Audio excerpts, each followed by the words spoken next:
retrouve pour une recette que j'aime tout particulièrement. Je vais vous parler de la minestrone. La minestrone qui est une soupe un peu copieuse italienne.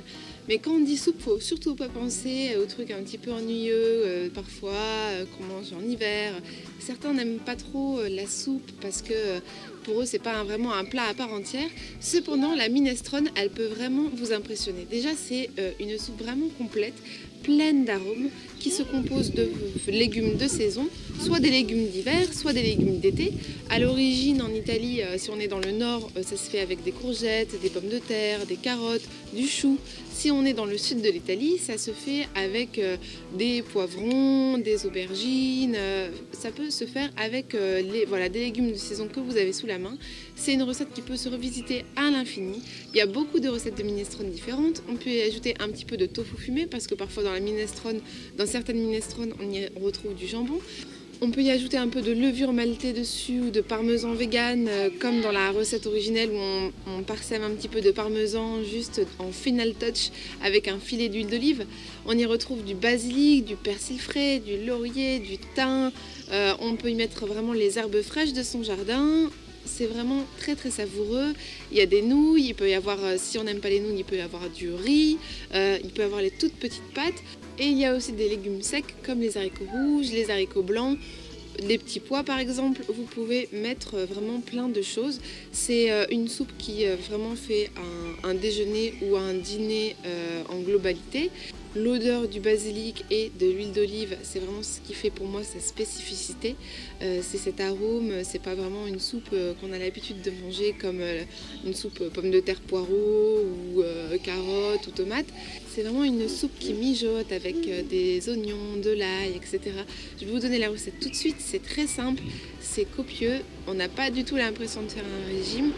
Et moi, ce que j'aime dans ce genre de plat, c'est qu'on peut en faire une grande marmite et en garder plein au frigo, dans des tupperwares ou même au congélateur pour manger comme ça les lendemains, les surlendemains, quand on n'a pas trop envie de cuisiner. C'est vraiment très pratique. Donc, tout de suite, la liste des ingrédients. Alors, pour la liste des ingrédients, on aura besoin de 100 g de petites pâtes. Vous prenez la forme que vous voulez. Il y a les toutes petites qui ressemblent à des coquillettes, mais bon... moi j'aime bien ceux-là, c'est comme des petits papillons, je sais plus exactement le nom, mais je trouve ça rigolo. Et c'est pas les grandes, c'est les mini. Un petit peu de levure maltée pour le petit goût au-dessus qu'on va rajouter. On aura besoin d'environ 3 poireaux, 2-3 branches de céleri, 3 carottes, 1 ou 2 courgettes, de l'ail, de l'oignon. En herbe, moi je vais mettre du basilic, du persil et du laurier. On va prendre une bonne huile d'olive, des haricots blancs et rouges, mais vous pouvez décider de mettre que l'un ou l'autre si vous n'aimez pas par exemple. Des pommes de terre, forcément du sel et du poivre, 2-3 pommes de terre. Une boîte de tomates pelées, et si vous êtes par exemple en juillet-août, vous pouvez carrément prendre bien les tomates même de votre jardin et les écraser, les mettre directement. Moi, je trouve qu'on est encore un tout petit peu juste et je veux vraiment beaucoup de jus, etc. Donc, je vais prendre une boîte de tomates pelées, une grosse, et des petits pois. Donc ça, c'est vraiment la recette un petit peu, un peu de base. Et après, vous pouvez bien sûr l'agrémenter, la changer, rajouter des herbes ou des légumes que vous préférez. La recette de base, c'est ça. Donc, les ingrédients se trouvent absolument partout. Et vous allez voir, c'est vraiment, vraiment, vraiment délicieux. Alors, on commence par faire chauffer une marmite à feu moyen avec un fond d'huile d'olive. Ensuite, on émince notre oignon en petit. Donc, toute la coupe des légumes va être comme ça, forcément, puisque c'est une espèce de soupe. Donc, on essaye de faire en petit, donc en julienne. Et donc, on va commencer à faire suer notre oignon dans l'huile d'olive. Ensuite, on va faire pareil avec l'ail. Donc moi je viens écraser environ 4 gousses d'ail dans mes petits oignons.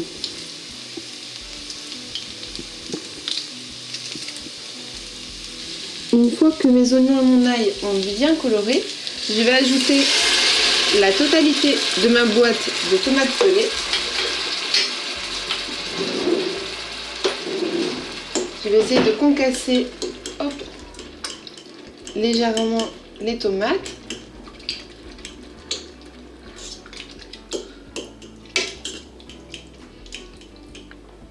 comme ceci.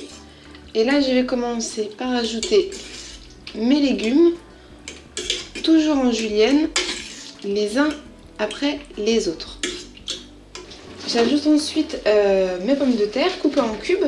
Moi je précise que quand je peux je garde la peau, quand c'est des pommes de terre bio et en plus ça garde plus de vitamines et ça cuit avec plus de goût. Donc moi ça me dérange pas de laisser un peu de peau sur les pommes de terre qui n'ont pas besoin d'être pelées. Finalement comme elles étaient très grosses, j'en ai ajouté que 2 parce qu'après j'ai encore pas mal de légumes à ajouter. Au fur et à mesure, je vais remouiller avec de l'eau pour que ça fasse bien soupe et non bouillie. Donc là, je vais faire de même avec les carottes. J'ajoute ensuite mes carottes, toujours en julienne. Après, je mets la courgette, puis le céleri coupé en petits morceaux et mes 2 poireaux. Là, je peux commencer à assaisonner de sel et de poivre. Et ensuite, on va ajouter nos herbes et en garder quelques-unes aussi juste pour le dressage. Donc vous mettez la dose de sel et vous goûtez pour ne pas risquer d'en mettre trop. Du poivre.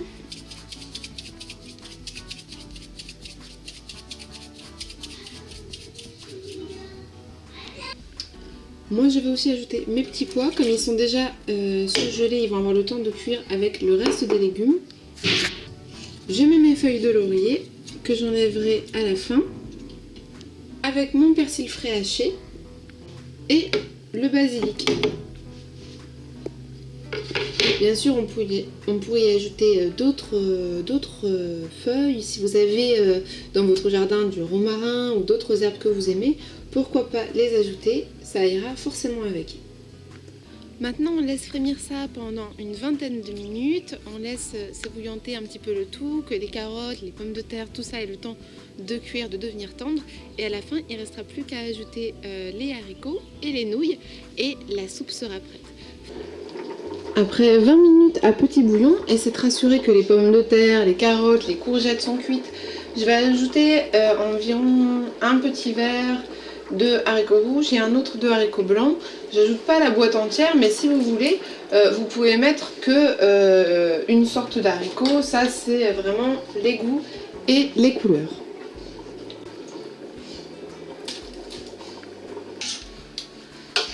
Donc là, on remélange bien une dernière fois.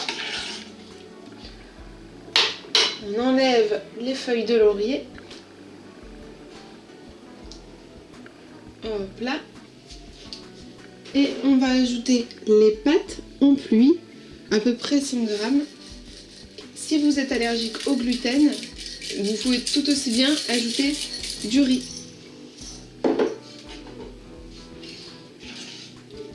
Et là, la soupe est prête quand les pâtes vont être cuites. Et voilà donc ce que ça donne à la fin. On a une soupe extrêmement riche qui sent juste super bon, c'est vraiment une odeur incroyable.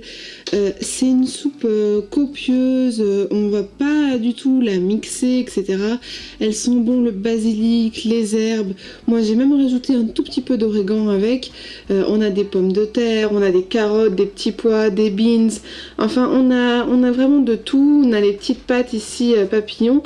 C'est un plat qui se suffit à lui-même, un plat très complet. Je pense que c'est assez facile même pour le faire pour des étudiants. Bref, ça vous cale bien et c'est surtout que c'est super sain, c'est bourré de vitamines et c'est vraiment une soupe qui tient au corps et qui peut aussi bien se manger été comme hiver finalement parce que cette soupe elle se réinterprète à l'infini. On peut mettre des épinards très bons, des feuilles d'épinards, du chou, on peut ajouter des poivrons, plus de basilic. On peut faire ce qu'on veut en fait, mais en tout cas cette base elle est succulente. On va mettre un petit peu de levure maltée au dessus, un petit filet d'huile d'olive et elle se mange tout seul avec un bon pain. Donc évidemment on la sert dans une assiette creuse. Moi j'ai un peu de pain aux noix, de pain aux figues. Ça se parsème hop, de levure maltée pour le petit goût de fromage. On met un tout petit filet d'huile d'olive. Et là, les amis, on a vraiment une superbe soupe. Très, très, très savoureuse. Ça, c'est vraiment un must à essayer. Même pour ceux qui rechignent un peu les légumes, les plats un peu liquides comme ça, etc. Faut vraiment essayer. C'est super bon. J'espère que vous allez l'essayer chez vous, que vous l'avez déjà faite peut-être, que vous allez essayer cette version. Et voilà, j'espère que vous avez fini la vidéo. J'espère que cette recette vous a plu. En tout cas, n'hésitez pas à liker si vous avez aimé. N'hésitez pas à partager cette recette, à me dire ce que vous en avez pensé dans la barre de commentaires. Et je vous retrouve très vite sur Home Kitchen pour de nouvelles aventures.